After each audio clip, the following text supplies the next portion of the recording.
Hello दोस्तों, refix India के YouTube channel पे आपका फिर से स्वागत है। आज की वीडियो में हम बात करेंगे, हमारे पास यहाँ पर एक एमआई का सेट है 32 इंचेस, जिसके अंदर यहाँ पर एसटी कंपनी का पैनल है। और इसमें जो प्रॉब्लम है दोस्तों, वर्टिकल बार की प्रॉब्लम है स्लो मोशन के साथ। अगर आपको भी पैनल रिपेयर करने में प्रॉब्लम आती है और आप अपने आप को अपडेट करना चाहते हो तो ऊपर दिए गए आई बटन पे क्लिक करेंगे, जिससे आपको पूरी इन्फॉर्मेशन मिल जाएगी। तो सबसे पहले मैं आपको यहाँ पर दिखा देता हूँ दोस्तों, जो मेरे पास प्रॉब्लम है कुछ किस तरीके से देखने के लिए मिलती है। जैसे मैं यहाँ से सेट को ऑन करता हूँ और ऑन करने के बाद कई बार हमें यहाँ पर पैनल में पूरा बार देखने के लिए मिलता है और कई बार पैनल हमारा चलता है और उसके बाद धीरे धीरे स्लो मोशन में हमें देखने के लिए मिलता है। तो अभी हमने यहाँ पर सेट को ऑन करा है और ऑन करने के बाद देखते हैं कि हमारे पास क्या कंडीशन हमें मिलती है। तो थोड़ा सा वेट करेंगे क्योंकि ये थोड़ा सा फंक्शन करने में टाइम लेता है दोस्तों, तो इसको हम देख लेते हैं। तो अभी क्या है कि यहाँ पर अभी देखोगे हमारी बैकलाइट ऑन हो गई है। बैकलाइट ऑन होने के बाद यहाँ पर देखोगे तो आप हल्का हल्का सा आपको यहाँ पर बार नजर आ रहा होगा।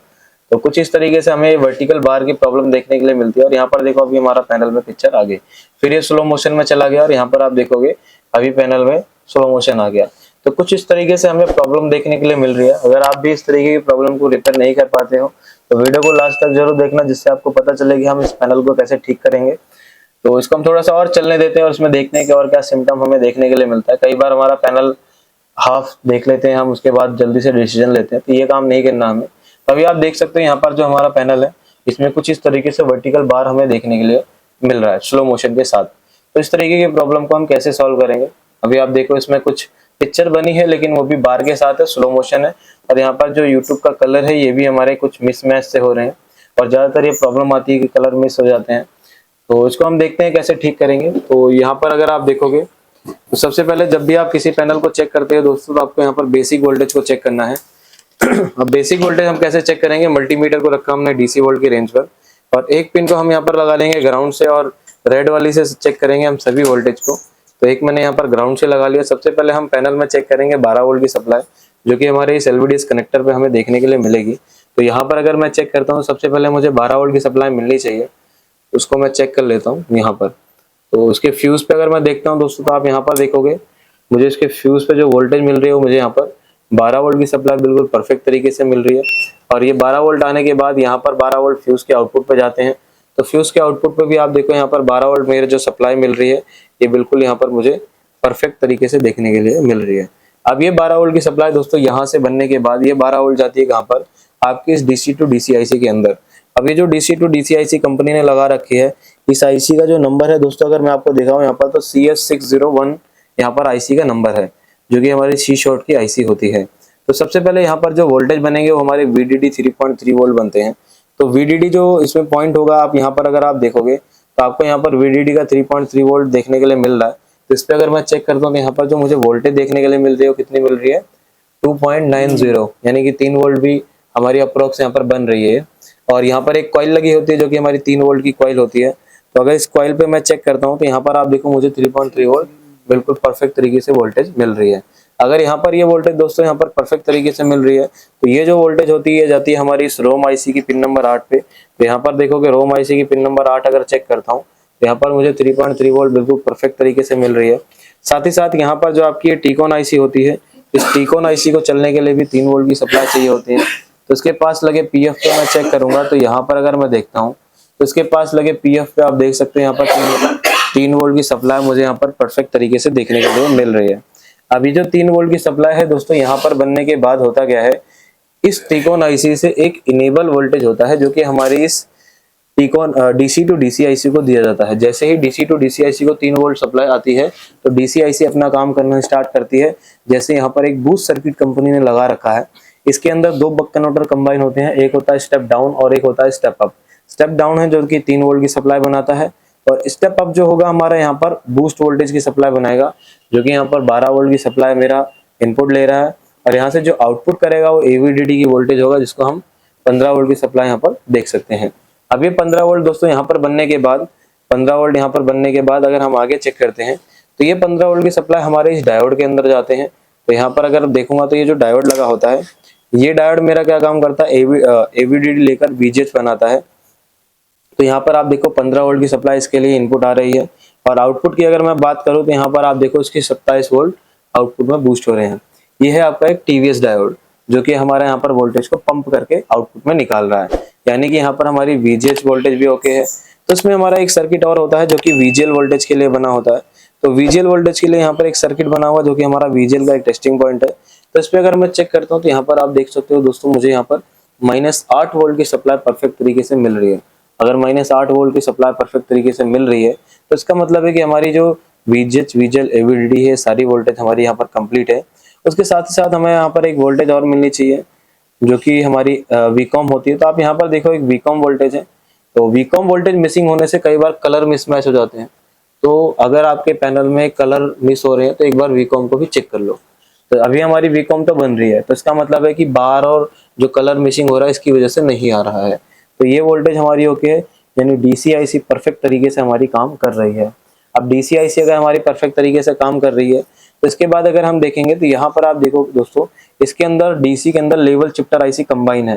तो लेवल शिफ्टर से जो सिग्नल निकलते हैं जैसे LC1, तो यहाँ पर आप देखो LC1 पे हमारा फ्लिप फ्लॉप हो रहा है।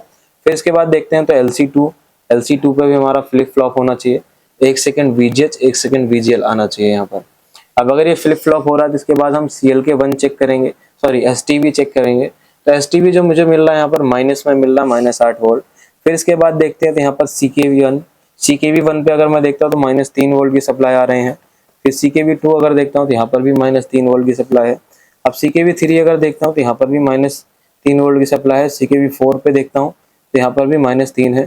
कहने का मतलब दोस्तों, जितनी भी मैं CKV चेक कर रहा हूँ, CKV5, 6, इसमें 6 ट्रैक हैं CKV के, 6 के 6 ट्रैक पे मुझे यहाँ पर माइनस वोल्ट मिल रही है, जबकि ऐसा नहीं होना चाहिए था। अब अगर मुझे यहाँ पर 6 ट्रैक माइनस मिल रहे हैं तो इसका मतलब है या तो आपके लेवल शिफ्टर IC खराब हो गई है, या तो इस IC को कोई सिग्नल नहीं मिल रहा है, इस वजह से माइनस में वोल्टेज को निकाल रही है। तो इस कंडीशन में सबसे पहले हम क्या काम करेंगे, इस IC को एक बार रीसोल्ड और क्लीन करेंगे, और रीसोल्ड और क्लीन करने के बाद देखेंगे कि क्या कंडीशन रहती है। अगर कंडीशन सेम रहेगी तो उस पैनल को हमें खोल के फिजिकल चेक करना पड़ सकता है। हो सकता है कई बार ग्लास जल जाता है चलने के बाद, तो अगर कॉफ भी बर्न होगी तब भी इस तरीके की सिचुएशन हमें देखने के लिए मिलेगी।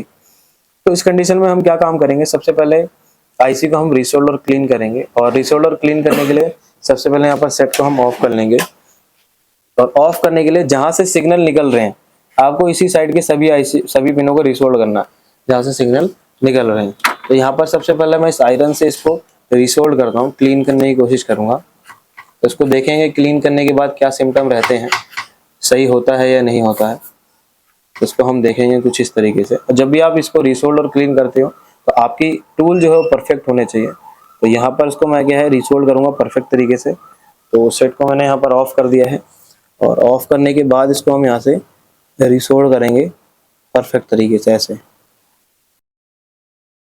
और जब भी आप रीसोल्ड या क्लीन करते हो दोस्तों, उसके बाद आपको यहाँ पर थिनर से इसको जरूर साफ करना है, ताकि उससे क्या हो कि जब आप इसको साफ कर दोगे तो कोई पेस्ट यहाँ पर ना रहे जिससे PCB काली ना हो या पिने आपके बाद में प्रॉब्लम ना बने। यहाँ पर मैंने इसको रीसोल्ड कर दिया है। और रीसोल्ड करने के बाद एक बार आपको ये चेक जरूर कर लेना है कि आपकी जो पिने हैं वो शॉर्ट हो रही हैं या नहीं हो रही हैं। तो यहाँ पर पिने आपकी किसी एक दूसरे से शॉर्ट नहीं होनी चाहिए। तभी आप यहाँ पर देखोगे तो मेरी जो पिने हैं ये बिल्कुल परफेक्ट तरीके से यहाँ पर क्लीन हो चुकी हैं। सारी पिने हमारी बिल्कुल परफेक्ट तरीके से क्लीन है, कोई भी एक दूसरे से शॉर्ट नहीं है। अब इसको इस सिचुएशन में हमें यहाँ पर इसको साफ करना है। तो साफ करने के लिए थिनर हमें चाहिए होगा। तो थिनर और क्लोथ से आप इसको साफ कर सकते हो, जिससे कि आपकी जो PCB है रस्टेड नहीं होगी, और पेस्ट आपका क्या है कि लगा नहीं रहेगा, जिसकी वजह से PCB काली नहीं होगी। तो यहाँ पर सबसे पहले हम यहाँ पर इसको साफ करते हैं। थोड़ा सा थिनर लेंगे, इसको हम कुछ इस तरीके से यहाँ पर इसको क्लीन कर देंगे ऐसे। अभी आप देख सकते हो पिने हमारी बिल्कुल क्लीन हो चुकी हैं। क्लीन होने के बाद हम वापस से इसको चेक करेंगे, और यहाँ पर सेट को ऑन करते हैं। सेट को ऑन करने के बाद देखेंगे कि इसका जो सिग्नल है वो सिग्नल परफेक्ट तरीके से बन रहा है नहीं बन रहा। तो यहाँ पर हम सेट को ऑन करते हैं और सीधा हम CKV पे चेक करते हैं वोल्टेज को। जैसे मैंने सेट को ऑन करा, सेट को ऑन करने के बाद CKV पे अभी देखो यहाँ पर कितनी वोल्टेज मिल रही है मुझे, यहाँ पर मुझे अब -8 मिल रही है। इससे पहले कितनी मिल रही थी मुझे, -3। यानी कि दोस्तों अभी क्या है, हमारी वोल्टेज बढ़ी है लेकिन प्रॉब्लम सेम है, माइनस में। तो यहाँ पर अभी हमें जो वोल्टेज मिलनी चाहिए दोस्तों पॉजिटिव मिलनी चाहिए।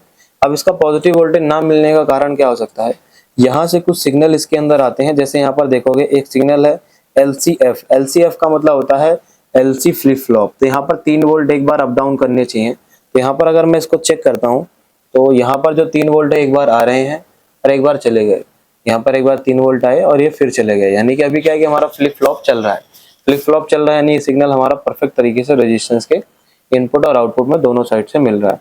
इसके बाद फिर हमारे यहाँ पर क्या सिग्नल है, यहाँ पर अगर हम देखते हैं तो एक सिग्नल है हमारा जो कि हमारा यहाँ पर है, जिसका हम बोलते हैं सी के ऑन। तो सी के ऑन पे हमारी जो वोल्टेज है 2.3 वोल्ट है रेजिस्टेंस के इनपुट में, और आउटपुट में भी सेम वोल्टेज है।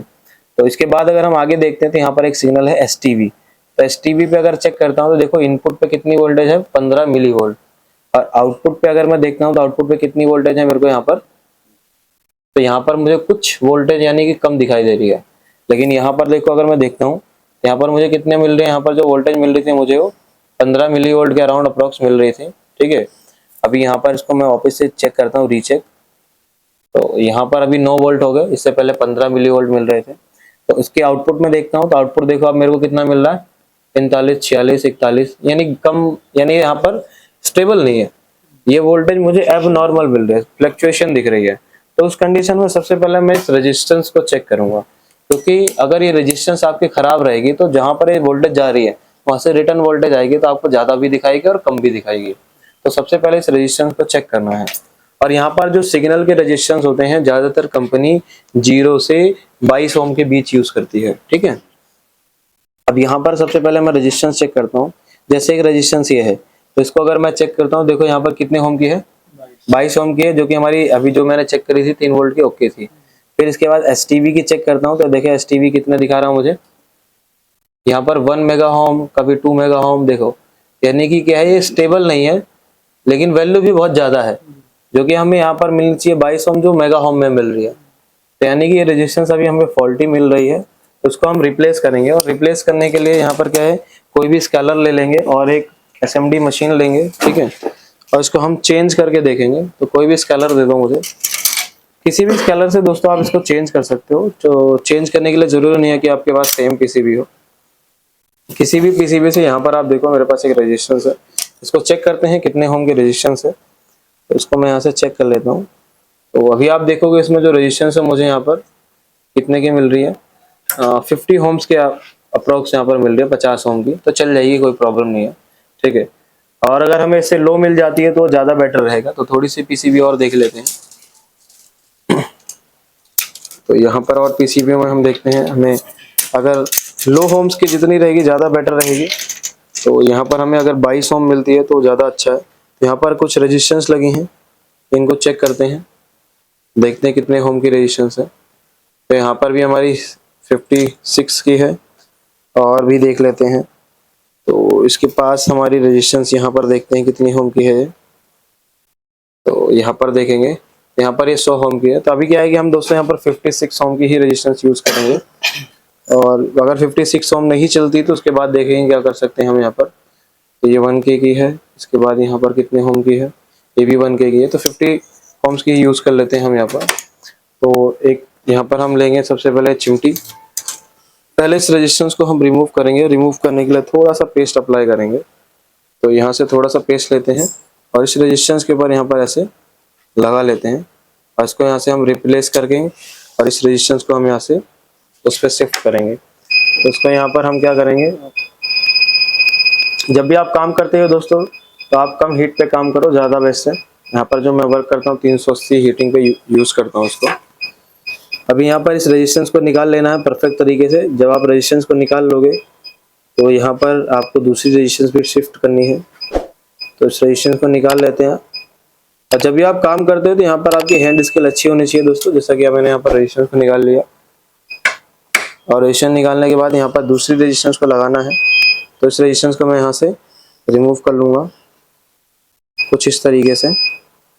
और जब भी आप इस तरीके का काम करते थे बहुत ही पेशेंस वाला काम होता है। तो यहाँ पर मैंने इसको निकाल लिया यहाँ पर, और यहाँ पर इसको रेजिस्टेंस को ऐसे रख के और यहाँ पर मैं इस पर हीट मारूंगा कुछ इस तरीके से, ताकि जो रेजिस्टेंस है उसकी पोजीशन वो ऑटोमेटिक ले ले। तो यहाँ पर अभी देखो इसकी रेजिस्टेंस की पोजीशन अपने आप ऑटोमेटिक शिफ्ट हो गई है।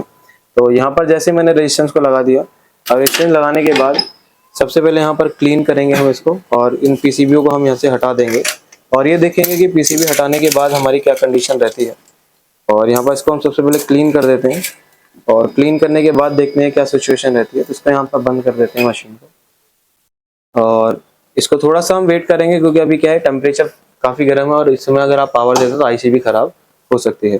तो पहले इसको थोड़ा सा ठंडा कर लेना और ठंडा करने के बाद फिर आप इसको पावर दे सकते हो। तो थोड़ा सा टेम्परेचर डाउनग्रेड होने का वेट करेंगे और उसके बाद सबसे पहले यहाँ पर हम इसको पावर देंगे। और पावर देने के बाद अब हम चेक करेंगे कि जो हमारी वोल्टेज माइनस में बन रही थी, क्या वो वोल्टेज हमारी माइनस में मिलती है या नहीं मिलती। अगर माइनस में मिलती है तो फिर हम देख सकते हैं हम आगे आईसी को चेंज करनी पड़ेगी हमें। अभी क्या है कि जैसे हमने यहाँ पर इसको सेट को ऑन करा और ऑन करने पे सबसे पहले हम इसकी वोल्टेज ही चेक करेंगे, जो कि अभी हमारी सीकेवी की वोल्टेज अब हमारी प्लस में मिल रही है। इससे पहले जो वोल्टेज थी हमें माइनस में मिल रही थी। अभी जितने भी सीकेवी ट्रैक हैं वो सारे हमारे 7 वोल्ट प्लस में मिल रहे हैं हमें, यानी कि अगर 7 वोल्ट प्लस में मिल रहे हैं तो हमारी पिक्चर भी बन रही होगी परफेक्ट तरीके से। तो पिक्चर को अगर मैं चेक करता हूँ यहाँ पर, देखता हूँ कि क्या कंडीशन रहती है। तो इसको अगर मैं देखता हूँ दोस्तों, तो यहाँ पर अगर आप देखोगे तो अभी हमारी जो पिक्चर है यहाँ पर बिल्कुल परफेक्ट तरीके से देखने के लिए मिल रही थी हमें। थोड़ा सा चलने देते हैं और देखते हैं क्या कंडीशन में रहती है। कई बार काम करने के बाद भी कंडीशन सेम होती है, तो उसमें भी हमें कई बार काम करना पड़ता है। लेकिन अभी आप देखो यहाँ पर कलर हमारे बिल्कुल फर्स्ट क्लास से आ रहे हैं, अभी हमारी कोई प्रॉब्लम नहीं है। अभी हमारा जो पैनल है बिल्कुल ओके हो चुका है। तो इस तरीके से दोस्तों आप भी किसी भी पैनल को, किसी भी टीवी को रिपेयर कर सकते हो। अगर आपको वीडियो पसंद आई हो तो वीडियो को लाइक करें, शेयर करें और चैनल को सब्सक्राइब जरूर करें। Thank you friends.